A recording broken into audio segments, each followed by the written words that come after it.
otherwise. Let's go straight across right now, though, to the World Sufi Conference, where the Prime Minister is speaking to delegates. Sheikh Hashimuddin Al-Gailani from Baghdad, Abdul Rahim Muhammad Okur from Jordan, Sayyid Minajur Rahman from Bangladesh, Diwan Ahmad Masud Chishti from Pakistan, Sayyid Nizami from Nizamuddin Dargah, and Sayyid Chishti from Ajmer Sharif. My minister colleague, scholars and Sufis from India, our guests from neighbors and from nations far beyond, welcome to a land that is a timeless fountain of peace and an ancient source of traditions and faiths, which has received and nurtured religions from the world. Welcome to a people with an abiding belief in Vasudhaiv Kutumbakam. The world is one family. A belief in harmony with the message of Holy Quran, that mankind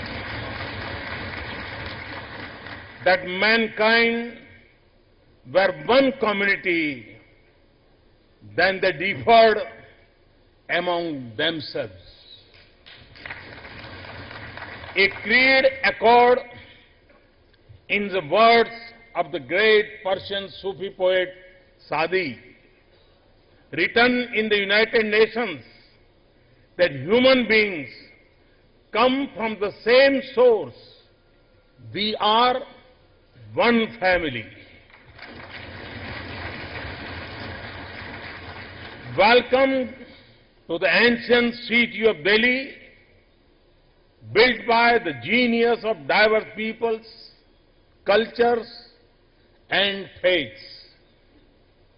Like our nation, the city's heart has a place for every faith, from those with few followers to those with billion believers.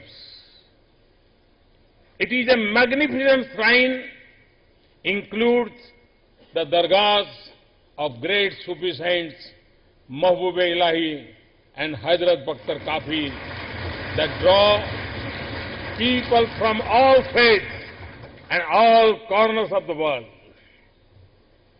This is an extraordinary event of great importance to the world at a critical time for humanity. At a time when the dark shadow of violence is becoming longer, you are the noor, or the light of a hope.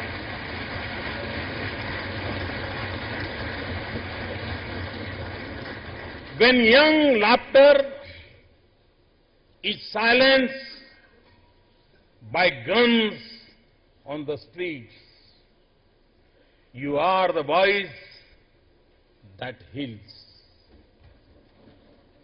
In a world that struggles to assemble for peace and justice, this is an assembly of those whose life itself is a message of peace, tolerance, and love. You have come from different lands and cultures, but you are united by a common faith. You speak different languages, but they blend together in a message of harmony. And you represent the rich diversity of the Islamic civilization that stands on the solid bedrock of a great religion. It is a civilization that reached great heights by the 15th century in science, medicine, literature, art, architecture, and commerce. It drew on the immense talents of its people and also Islam's engagement with diverse civilizations. Ancient Egypt, Mesopotamia and Africa, the Persian, Central Asian and Caucasian lands, the regions of East Asia, and with Buddhism and Indian philosophy and science. As it enriched itself, it also enriched the world. It set once again an enduring lesson of human history. It is through openness and inquiry, engagement and accommodation, and respect for diversity that humanity advances, nations progress, and the world prospers. And this is the message of Sufism, one of the greatest contributions of Islam to this world. From its origins in Egypt and West Asia, Sufism traveled to distant lands, holding aloft the banner of faith and the flag of human values. Learning from spiritual thoughts of other civilizations and attracting people with the life and message of its saints. In the different settings of Saharan Africa or in Southeast Asia, in Turkey or in Central Asia, in Iran or India, Sufism reflected the universal human desire to go beyond the practice and precepts of religion for a deeper unity with Almighty. And in that spiritual and mystical inquiry, Sufis experience the universal message of Almighty. That perfection in human life is reflected in the qualities that are dear to God. That all are creation of God, and that if we love God, we must also love all His creations.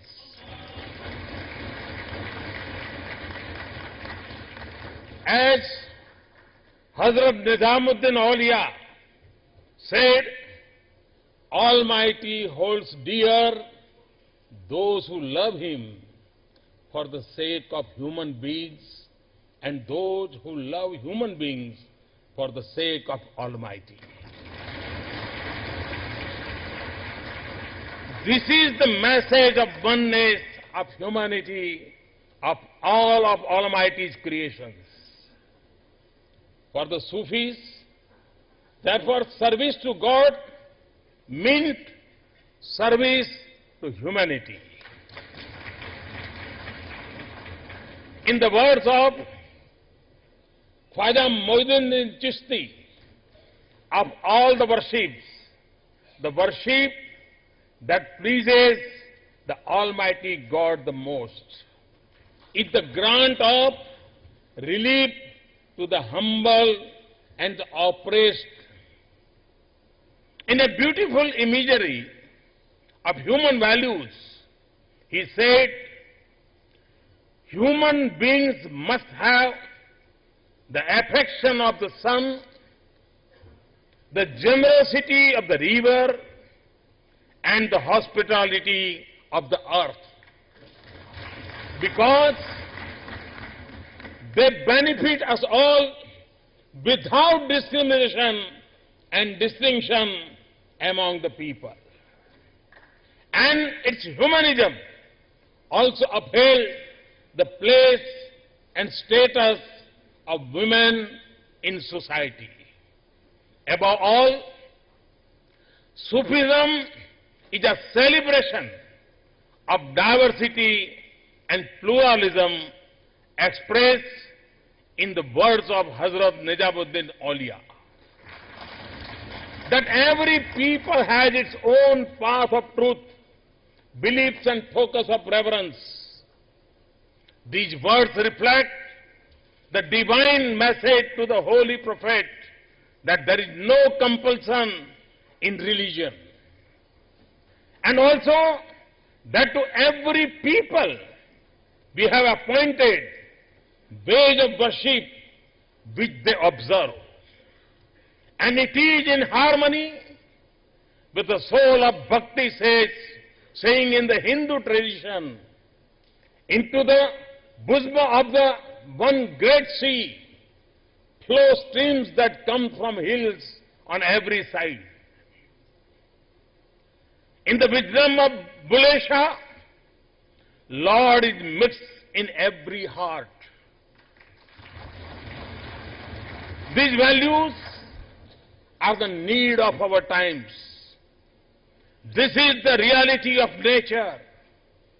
We learn this wisdom in the perfect balance and harmony that exists in the vast diversity of a forest. Its message is beyond the confines of schools and sects. It is a spiritual quest that traces its origin from the Holy Prophet and the fundamental values of Islam, which literally means peace.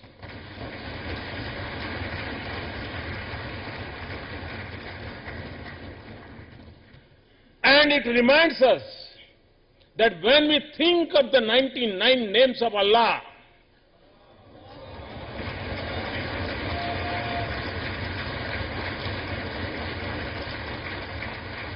none stands for force and violence.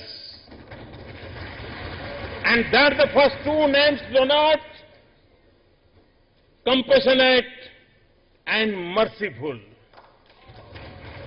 Allah is Rahman and Rahim.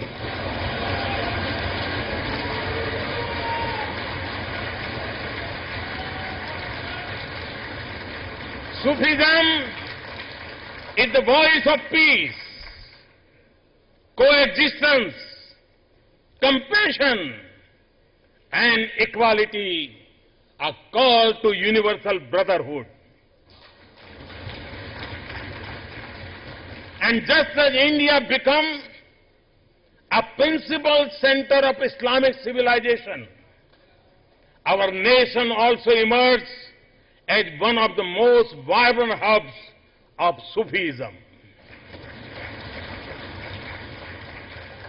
Sufism became the face of Islam in India, even as it remained deeply rooted in the Holy Quran and Hadith. Sufism blossomed in India's openness and pluralism. It engaged with her spiritual tradition and evolved its own Indian ethos. And it helped shape a distinct Islamic heritage of India. We see this heritage in the fields of art, architecture, and culture that is a part of the fabric of our nation and our collective daily lives. We see it in the spiritual and intellectual tradition of India. It helps strengthen the inclusive culture that is our great nation's immense contribution to the cultural tapestry of this world. In Baba Farid's poetry, or Guru Granth Sahib, we feel the same spiritual connection. We see compassion in the langars of Sufi shrine and the village tombs of local peace that attracted the poor and hungry. The words of Hindvi were spoken in the Sufi khanqahs. Sufism's contribution to poetry in India is huge. Its impact on the development of Indian music is profound. None had greater impact than the Sufi poet, musician Amir Khusro.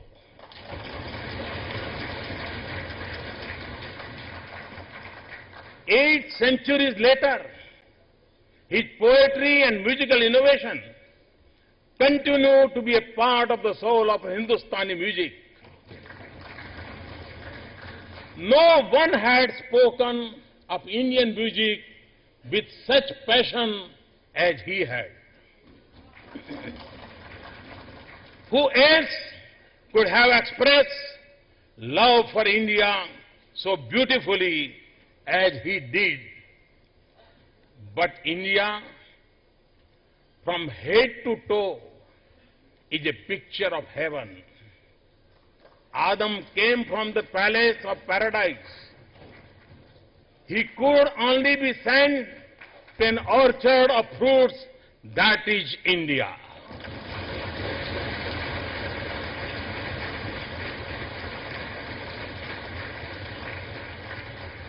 If India is not paradise, how could it be made the abode of the peacock, the birds of paradise? It is this spirit of Sufism, the love for their country and the pride in their nation, that define the Muslims in India.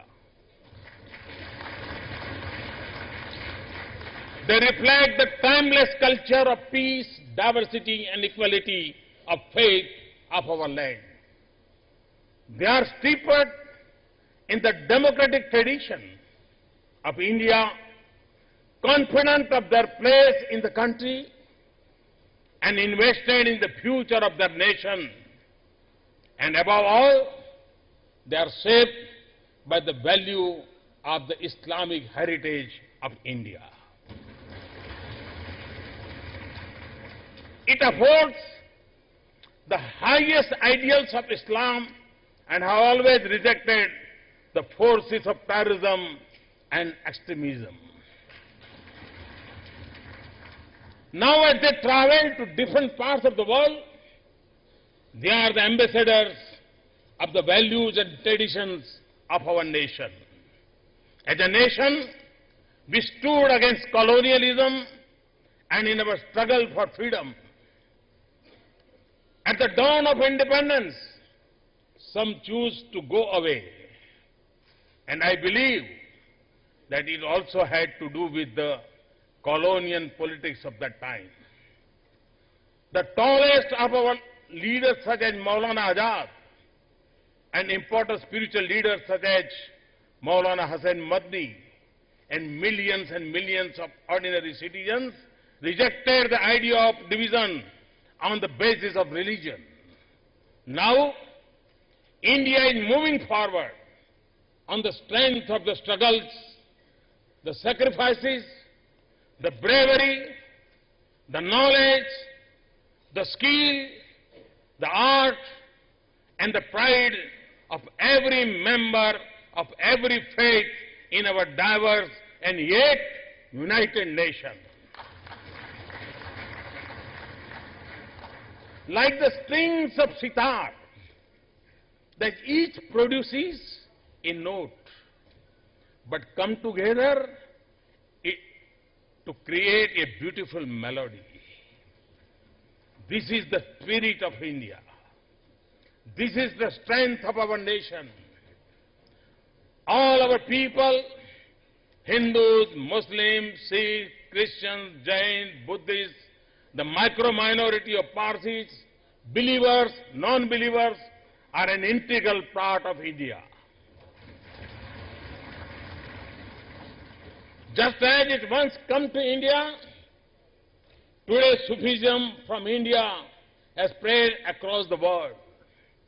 But this tradition that evolved in India belongs to the whole of South Asia.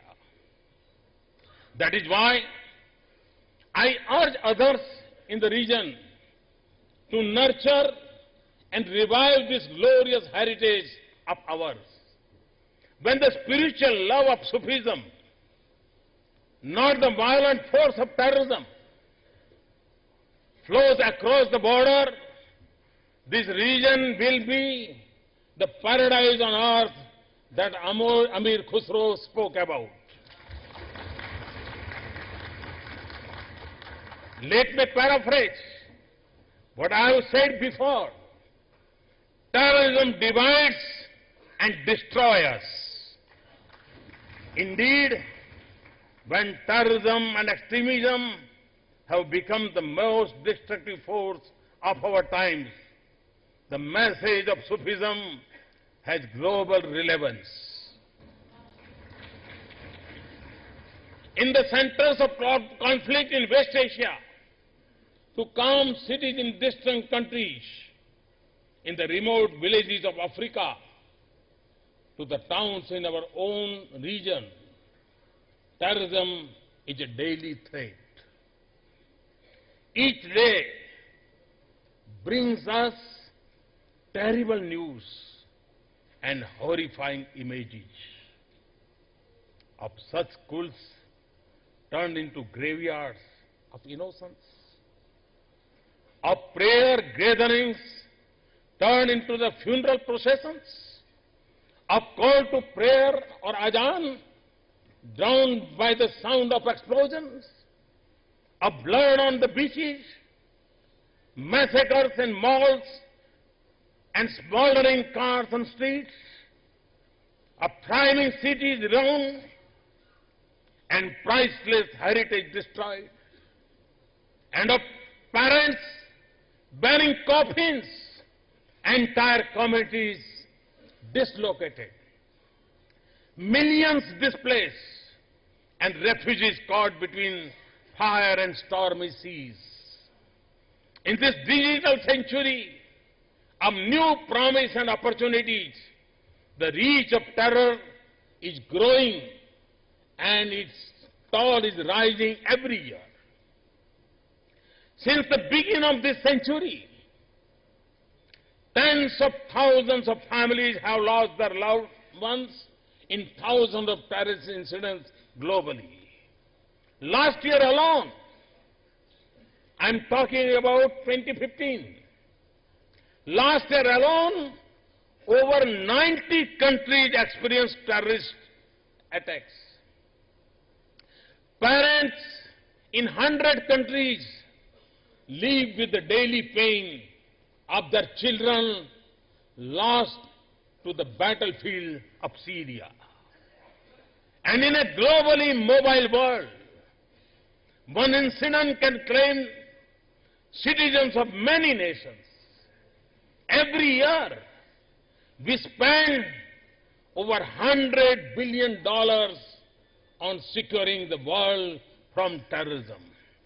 Money that should have been spent on building the lives of the poor. The impact cannot be fully captured in statistics alone. It is changing the way we live. There are forces and groups that are instruments of state policy and design. There are others recruited to the cause in misguided belief. There are some who are trained in organized camps. There are those who find their inspiration in the borderless world of cyberspace. Terrorism uses diverse motivations and causes, none of which can be justified. Terrorists distort a religion whose cause they profess to support. They kill and destroy more in their own land and among their own people than they do elsewhere. And they are putting entire regions to peril and making the world more insecure and violent. The fight against terrorism is not a confrontation against any religion. It cannot be. It is a struggle between the values of humanism and the forces of inhumanity. It is not a conflict to be fought only through military, intelligence, or diplomatic means. It is also a battle that must be won through the strength of our values and the real message of religions. As I have said before, we must reject a link between terrorism and religion. Those who spread terror in the name of religion are anti-religious. And we must advance the message of Sufism that stands for the principles of Islam and the highest human values. This is a task that states, societies, sages, scholars, and families must pursue. However, to me, the message of Sufism is not just confined to combating terrorism. The values of harmony, welfare, compassion, and love for human beings are the foundation of a just society. That is the principle behind my creed of Sabka Saath, Sabka Vikas. And these values are important to preserve and nurture diversity in our societies. Diversity is a basic reality of nature and source of richness of a society, and it should not be a cause of discord.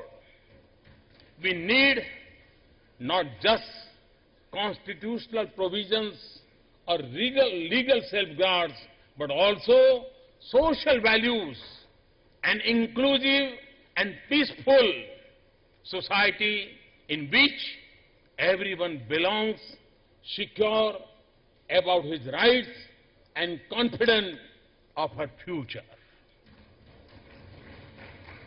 This is also a time of great flux and transition in the world. The middle of the last century was an important turning point in history. A new world order emerged. Many new nations were born. At the beginning of the new century, we are at another point of transformation on a scale rarely seen in human history. In many parts of the world, there is uncertainty about the future and how to deal with it as nations and societies. These are precisely the times that the world is most vulnerable to violence and conflicts.